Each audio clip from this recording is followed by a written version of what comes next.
So, ayan, medyo okay naman siya, no? So, nakunik na natin siya sa Google. So, andito na nga tayo kay Alex Gonzaga.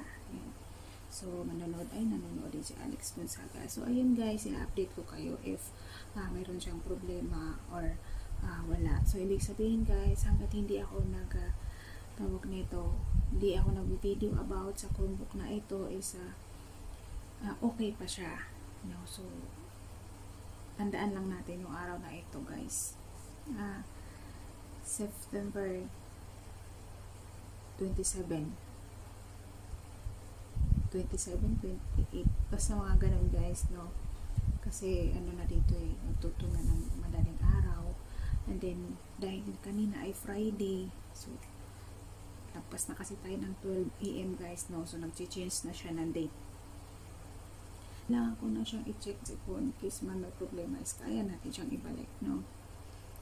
And then ano na nga, so kailangan na natin magpahinga dahil yung hitsura natin, mukha na tayong gikuan ba, nilamukos ng aswang. So ayun na nga.